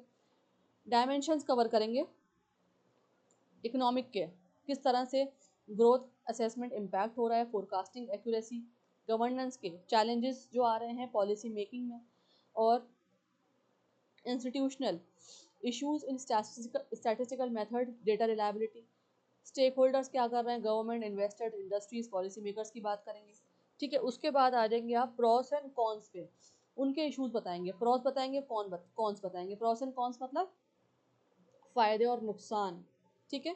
प्रॉस बताएंगे, हाईलाइट करेंगे strength in non core sectors like manufacturing, ठीक है, मैन्युफैक्चरिंग मैंने आपको बताई थी, जो कैपिटल गुड्स है, हमारा कैपिटल है वो स्ट्रॉन्ग है, वो अच्छी है, तो प्रॉस बता देंगे। कौन बताएंगे, क्या बताएंगे, नुकसान, creates confusion, reduces credibility of data systems, ये बता सकते हैं आप। एग्जाम्पल देंगे केस स्टडीज का, February 2006 डेटा डाइवर्जेंस, जो आज के एडिटोरियल में आई बात वो आप एग्जाम्पल सामने रखेंगे। Past instances where data revision change policy outlook, काफ़ी बार मैंने आपको बताया पिछले 2 साल में दिसंबर और नवंबर की बात करी, ठीक है, उसके बाद हमने आगे की बात करी, मार्च और मई की बात करी, ये सारी चीज़ें आप इसमें बताएंगे फरवरी को रखते हुए। उसके बाद वे फॉरवर्ड देंगे, रिफॉर्म्स के बारे में बताएंगे, क्या क्या किया जा सकता है, improve data collection and methodology, ensure synchronization between indices, regular audits करी जाएंगी, और बताएं डायरेक्टिव क्लैरिटी देंगे। मतलब क्रिटिकल एग्जामिन जब वर्ड आ जाता है ना आपके क्वेश्चन में, क्रिटिकल एग्जामिन का मतलब क्या होता है कि आपको present both positive and negative aspects क्या करना है, दोनों चीज़ें बतानी है अपने आंसर में, पॉजिटिव भी और नेगेटिव भी, और बैलेंस्ड कंक्लूजन देना है जजमेंट के साथ। अपना जजमेंट तो रखना है, मतलब अपनी बात तो रखनी है, लेकिन बैलेंस करते हुए रखनी है जब आपके क्वेश्चन शुरू हो क्रिटिकली एग्जामिन से। ठीक है, ये मैंने आपको यहाँ पे समझा दिया है। Next question, analyze the role of consumer demand in sustaining industrial growth in India in light of recent trends showing contraction in non-durable goods consumption. Discuss challenges and suggest a way forward. Analyze करना है इसमें आपको consumer की demand का role क्या है इसके अंदर सस्टेन करने के लिए, ठीक है, इंडस्ट्रियल ग्रोथ इंडिया में, और किसको देखते हुए करना है, जो ट्रेंड्स चल रहे हैं आजकल, किस चीज़ के ट्रेंड्स चल रहे हैं, नॉन ड्यूरेबल प्रोडक्ट्स जो हैं वो कॉन्ट्रैक्ट होते जा रहे हैं, लोग जो है कंज्यूम नहीं कर रहे, वो आपको बताना है। डिस्कस भी करना है चैलेंजेस और सजेशन देना है वे फॉरवर्ड करते हुए। किस तरह करेंगे देख लेते हैं। ये रहा आपका पूरा आंसर। पहले आप इंट्रोडक्शन देंगे, अप्रोच बताएंगे, डिफाइन करेंगे कंज्यूमर डिमांड होता क्या है और उसका क्या फैक्टर है, क्या की पॉइंट है, क्यों ज़रूरी है वो इकोनॉमिक ग्रोथ के लिए, ये आप बताएंगे। ये मैं आपको एक्सप्लेन कर चुकी हूँ। उसके बाद refer to declining non durable consumption as a concern, और ये डिक्लाइन क्यों हो रहा है, नॉन ड्यूरेबल प्रोडक्ट्स जो हैं उनकी कंजम्पशन डिक्लाइन क्यों होती जा रही है, ये भी मैंने आपको बताया था। महंगाई की वजह से, कंज्यूमर सेंटिमेंट्स की वजह से ये चीज़ें प्रॉब्लम्स आ रही हैं, ये आप यहाँ पे बताएंगे। उसके बाद की डायमेंशंस को कवर करेंगे और क्या है वो, इकोनॉमिक, सोशल, एथिकल, सेक्टोरल, सब बताएंगे इसमें। इकोनॉमिक में क्या आएगा, लिंक करेंगे बिटवीन कंजम्पशन, प्रोडक्शन और जीडीपी ग्रोथ। फिर बताएंगे social, impact on house hold welfare, purchasing power. Ethical, inequality in income affecting consumption pattern, है ना, इनइक्वालिटी है इनकम के अंदर, किसी की इनकम बहुत ज़्यादा है, किसी की बहुत कम है। उसके बाद sectoral, difference between durable versus non durable demands. Fine, मैंने आपको दोनों प्रोडक्ट्स बता दिए थे क्या होते हैं आइटम्स, नॉन ड्यूरेबल, ड्यूरेबल। ठीक है, चैलेंजेस क्या फेस कर रहे हैं वो बताएंगे। वीक कंज्यूमर सेंटिमेंट है, inflation and reduce disposable income, uneven recovery across sectors, ये सब आप बताएंगे। रिड्यूस डिस्पोजेबल इनकम, या एक वर्ड आया है यहाँ पे, रिड्यूस डिस्पोजेबल इनकम, इसका मतलब पता है, डिस्पोजेबल मतलब कि ऐसा होता है कहीं कहीं लेबर को पूरी तनख्वाह नहीं दी जाती, पूरी इनकम नहीं दी जाती, काट ली जाती है, लेट दी जाती है, तो ये भी आप यहाँ पे मेंशन करेंगे। उसके बाद एग्जाम्पल देंगे किस चीज़ का, decline in non durable goods consumption, जो अभी मैंने आपको समझाया रिसेंट डेटा देखते हुए, और past slow down phases linked to weak. और ये आपको मैंने ये बताया था कि कुछ टाइम पहले से देखा जा रहा है, ये एक साल से एडिटोरियल में बात हुई थी, एक साल से ही ऐसा, ये 2 साल से ऐसे ये जो डिक्लाइन आ रहा है नॉन ड्यूरेबल प्रोडक्ट्स के अंदर, कंजप्शन के अंदर, ये देखा जा रहा है, तो आप वो भी बताएंगे। उसके बाद आएगा वे फॉरवर्ड देंगे आप, रिफॉर्म्स बताएंगे। Boost rural and urban incomes, मैंने आपको बताया कि रूरल इनकम, रूरल एरियाज़ में ख़ास तौर से ऐसा होता है, तो क्या होता है वहाँ पे कि तनख्वाहें पूरी नहीं दी जाती, सैलरीज कट हो जाती हैं या काम नहीं होता। अर्बन एरियाज में भी कई जगह पे ऐसा होता है, तो ये क्या है, इनकम को बूस्ट किया जाए। स्ट्रेंथन सोशल सेफ्टी नेट्स, ठीक है, promote job creation and wage growth, job creation और ज़्यादा से ज़्यादा किया जाए ताकि लोग काम करेंगे, जब एम्प्लॉयमेंट होगा तो लोगों के पास सैलरी होगी, सैलरी होगा तो लोग अच्छे से कंज्यूम कर पाएंगे प्रोडक्ट्स को।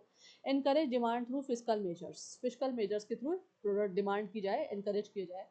ठीक है, बताएंगे अब। एनालाइज का मतलब मैं आपको बता दूं, जिस क्वेश्चन में एनालाइज वाला वर्ड आ जाए तो उसका मतलब क्या होता है, break down causes and effects logically, आपको जो कॉजेज हैं और इफेक्ट्स जो बताए गए हैं उनको लॉजिकली ब्रेक डाउन करना। लॉजिकली का मतलब आप समझते हैं, मतलब एग्जाम्पल देते हुए, इनसाइट्स देते हुए, और वो सब चीज़ें मैं आपको दे रही हूँ। अगर यहाँ पे मैंने जो हेडिंग दी है, मैंने आपको सब चीज़ें रिलेट कर दी है एडिटोरियल से, एग्जाम्पल से, है ना। तो लॉजिकली आपको ब्रेक डाउन करना है कि हो रहा है तो क्यों हो रहा है, अगर ये इफेक्ट हो रहा है, ये परेशानी आ रही है, प्रॉब्लम आ रही है, तो क्यों हो रही है। इस तरह से आपको क्लैरिटी देनी है, एनालिसिस मतलब क्लैरिफाई करना है।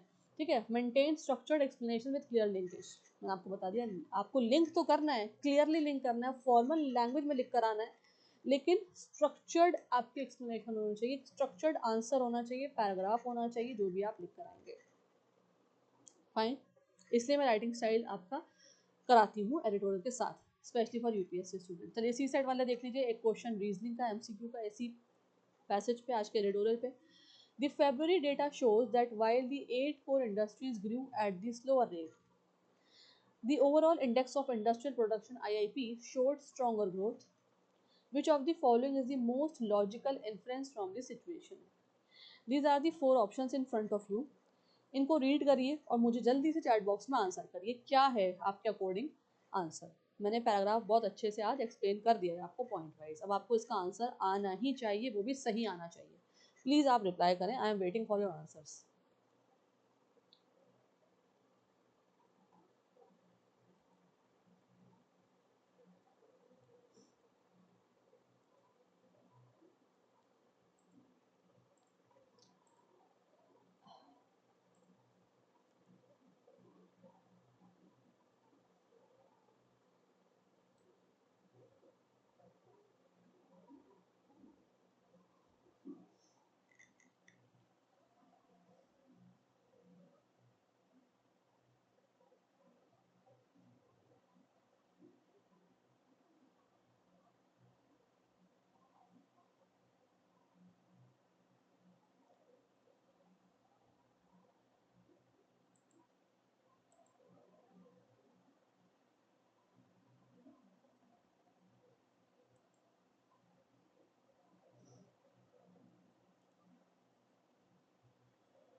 I am seeing your chats also, reply करें।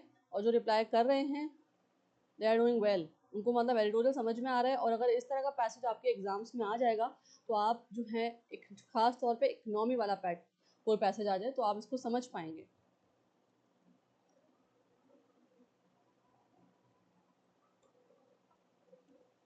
करेक्ट आंसर क्या है इसका? B, non core sectors must have perform strongly enough to offset the slow down in core sectors. ठीक है, चलिए अब आ जाइए एडिटोरियल एनालिटिकल समरी पे।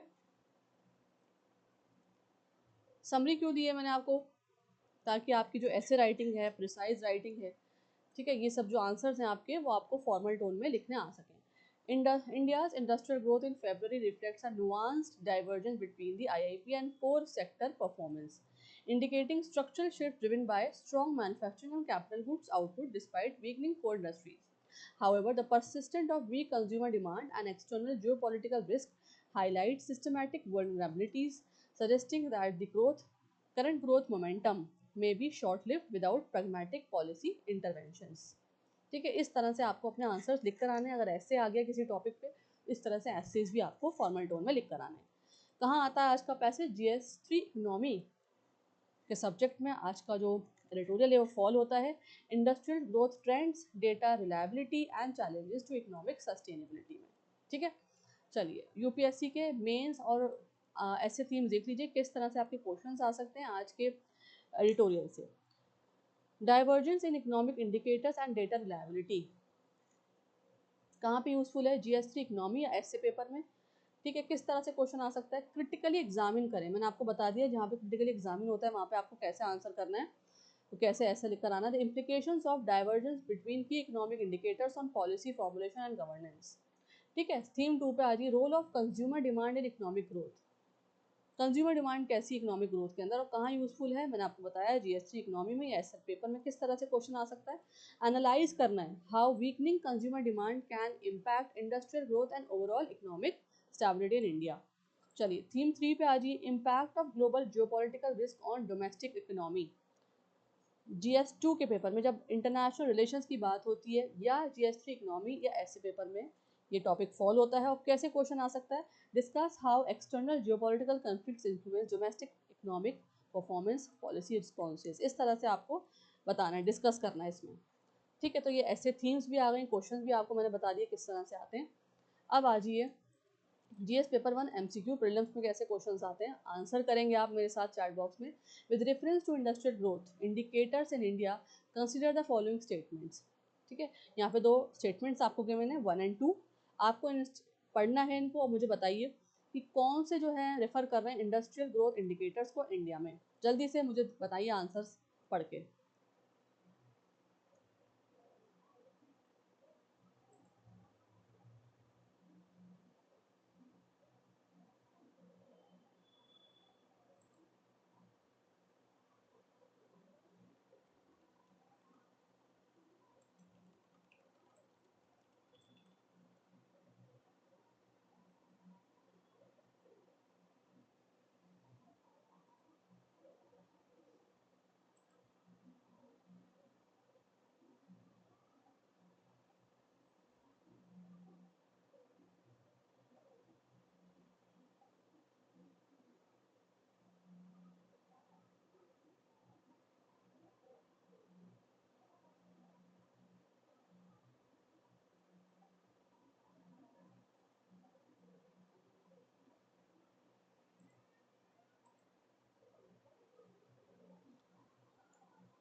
सो right answer is B. B, second only, second sentence जो है स्टेटमेंट वो सही है। सेकंड क्वेश्चन पे आ जाइए। A sustained contraction in consumer non durable goods consumption is most likely to indicate. बताएं क्या है, कौन सा इंडिकेशन आपको मिल रहा है, क्यों जो है कंज्यूमर जो है नॉन ड्यूरेबल गुड्स कंज्यूम करता था पहले वो कॉन्ट्रैक्ट होता जा रहा है, क्यों कॉन्ट्रैक्ट हो रहा है मुझे बताएं। इसमें से आंसर दें ए बी सी डी में से, जल्दी से चैट बॉक्स में रिप्लाई करें।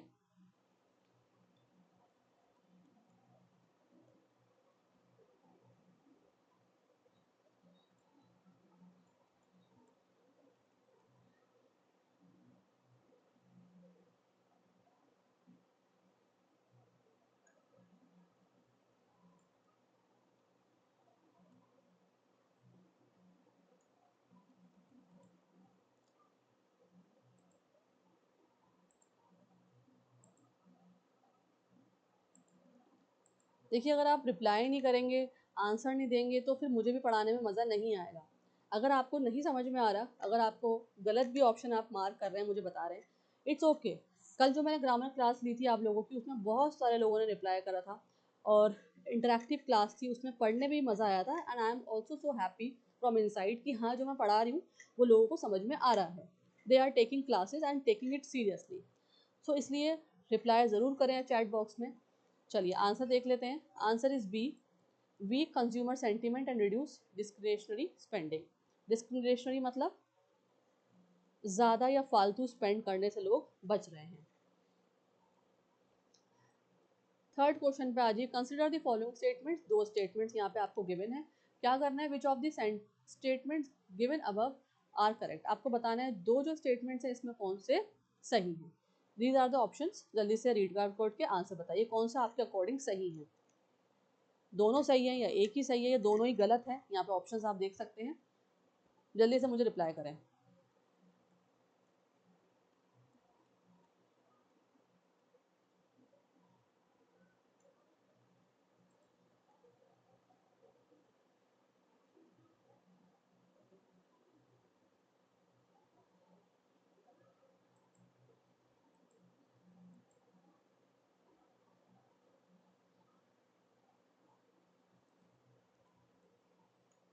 So answer is A, one only. First sentence जो है जो स्टेटमेंट है वो सही है। Which of the following can be the most plausible reason. Plausible, plausible समझ रहे हैं आप। प्लॉस क्या होता है, प्लॉस का मतलब। जल्दी से चैट बॉक्स में लिखिए, मैं भी जानूँ आपको इसको सुनने में आता है नहीं आता है, मीनिंग पता है नहीं पता, कितने लोगों को पता है। Reason for a short term rise in industrial growth despite weak core sector performance. Plausible मतलब थोड़ा सा रुका हुआ, एकदम चलते चलते चीज़ रुकी और फिर चलने लगी। तो ये जो ग्रोथ में ज़रा सा चेंज आया है, थोड़ी सी ग्रोथ हुई है फरवरी के डेटा के अकॉर्डिंग, वो क्यों हुई है, ठीक है, क्या रीज़न है इसमें से जल्दी से मुझे बताएं। यहाँ पे 4 ऑप्शंस हैं, A B C D.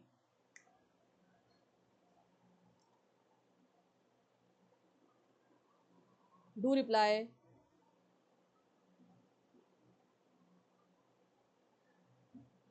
So correct answer है A, strong performance of non core sectors like manufacturing की वजह से।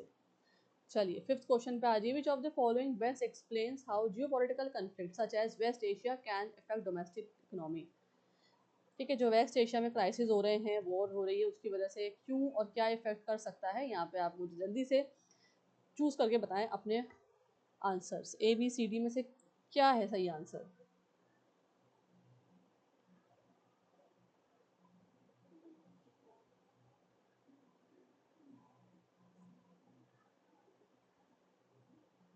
सो correct answer is due disruptions. Correct answer क्या है, B, due disruptions in supply chains and increase in input cost. ठीक है, ये problem आ रही है ग्लोबल जियोपॉलिटिक्स इश्यूज की वजह से, कन्फ्लिक्ट की वजह से। चलिए पार्ट 7 पे आ रही रीडिंग कॉम्प्रहेंशन की प्रैक्टिस करते हैं, बहुत इंपॉर्टेंट है ये।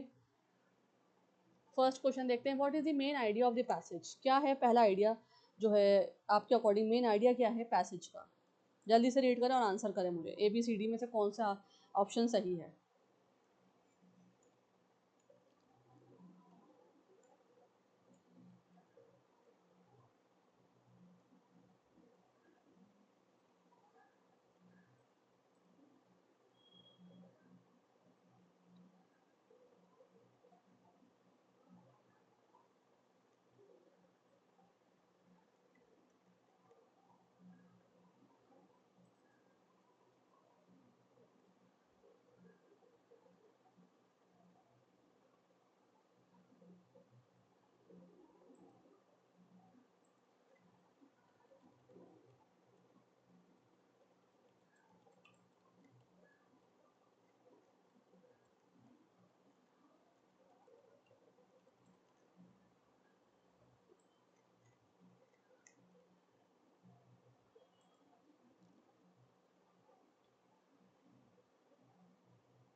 सो correct answer is B.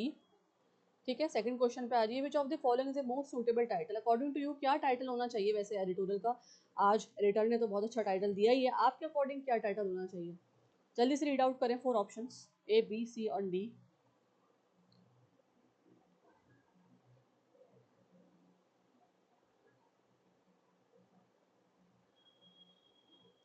Answer is C. ठीक है, unexpected industrial growth and amid structural concerns. Third question पे आ रही है, what can be inferred from the passage. क्या इन्फर्ड किया जाता है, क्या इन्फर्ड मतलब क्या आप लॉजिकली कंक्लूड कैसे कर सकते हैं पैसेज को, क्या समझे आप लॉजिकली, ये आप मुझे बताएंगे। जल्दी से ऑप्शंस को रीड करिए।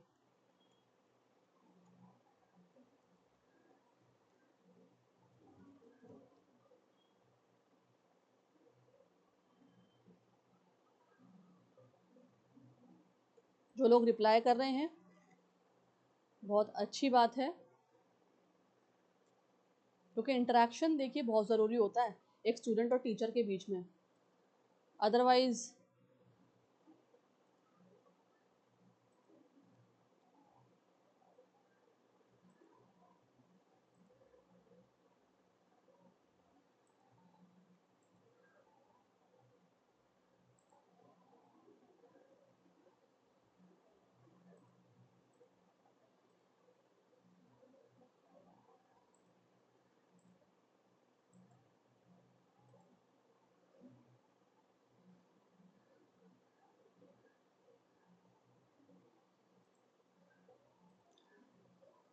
चलिए नेक्स्ट क्वेश्चन पे आते हैं, देखते हैं। Answer is B. ठीक है, फोर्थ क्वेश्चन पे आ रही है, the word divergence in the passage mean. Divergence का मतलब क्या होता है पैसेज में, ये आपको मैंने समझाया था वोकैबुलरी में, क्या मतलब होता है इसका। सी, डिफरेंस। ठीक है, चलिए फिफ्थ क्वेश्चन पे आ रही है, what is the tone of the author. क्या है आज की टोन, इमोशनल है, सार्कास्टिक है, एनालिटिकल है या ह्यूमरस है, बताएं कौन सी टोन में आज जो एडिटर लिख रहे हैं अपना एडिटोरियल।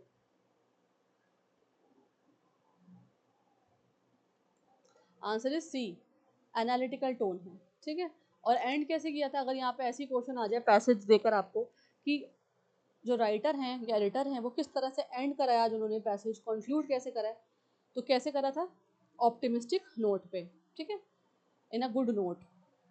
चलिए 6 क्वेश्चन पे आ जाइए। According to the passage which sector showed strong growth in February, किस सेक्टर ने फरवरी में स्ट्रॉन्ग ग्रोथ दिखाई है, ये तो बहुत इंपॉर्टेंट क्वेश्चन है और आपको इसका आंसर पता होना ही चाहिए। जल्दी से आंसर करें मुझे चैट बॉक्स में, I am waiting for your replies.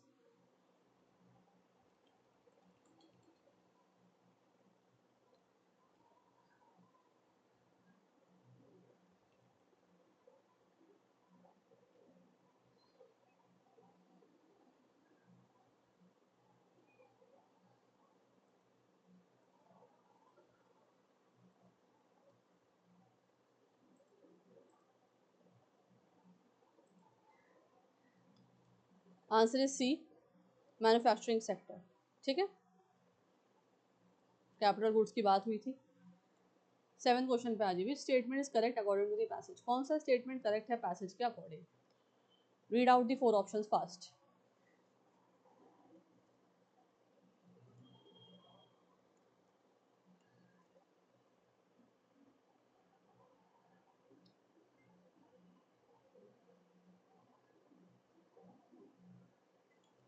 Correct answer is C, manufacturing sector showed improvement. Now question number 8, why did the author write this passage, क्यों लिखा है ऑथर ने ये passage, read out the 4 options and tell me.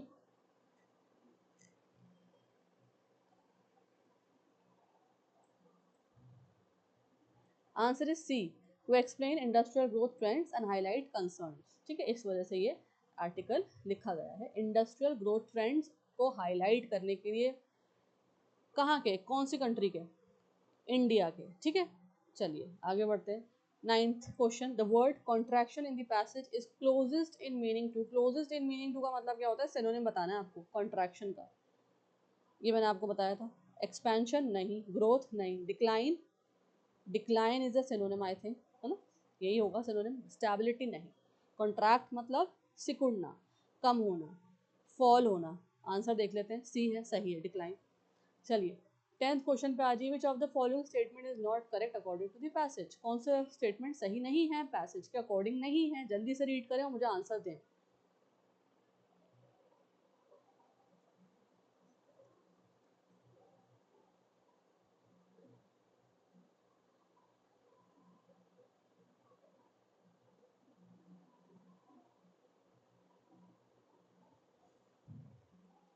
Answer is B, consumer sentiment is currently strong, नहीं, consumer sentiments कैसे हो चुके हैं, अब वीक हो चुके हैं, ठीक है, स्ट्रॉन्ग नहीं है, गलत है statement.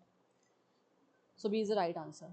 So this is editorial analysis for today, और मैं आशा कर रही हूँ कि आप लोगों को समझ में भी आया होगा, मज़ा भी आया होगा पढ़ने में। हाँ बीच में ऐसा होता है कि मेरी थोड़ा सा जो बच्चा है वो आ जाता है डिस्टर्ब करने के लिए, तो मैं उसको समझाने लगती हूँ कि आप बेटा बोलना नहीं है, आपको मैं पढ़ा रही हूँ, इम्पोर्टेंट क्लास चल रही है, तो आप लोग कोऑपरेट थोड़ा सा अगर करेंगे, पेशेंस के साथ मेरी क्लास लेंगे, so that will be very helpful for me also, और आपके लिए भी। ये मैंने कल कमेंट भी करा था अपने वीडियो में, अगर आप लोगों ने देखा हो तो, ठीक है। तो ये था आज का एडिटोरियल। अब कल फिर से एक लाइव क्लास होगी सुबह 9 बजे। मैं चाह रही हूँ कि आप लोगों की रोज़ एक लाइव क्लास लेकर एडिटोरियल एनालिसिस किया जाए, जिससे आपकी vocabulary, current affairs, writing styles, comprehension, सब चीज़ों की अच्छे से प्रैक्टिस हो सके, ठीक है। तो चलिए फिर, हो सकता है आज शाम को मैं क्लास लूँ, 5 बजे मैंने क्लास रखी है। आप लोगों की कुछ चेंजेस होंगे, अपडेट्स मैं आपको देती रहूँगी। रिवीजन क्लास है ग्रामर की, ठीक है, तो मेरे साथ ज़रूर जुड़िएगा। Thank you for watching. Friends के साथ, कलीग्स के साथ इसको शेयर करिए, सब्सक्राइब करना ना भूलिएगा, एक लाइक बटन ज़रूर दीजिएगा। जय हिंद, जय भारत।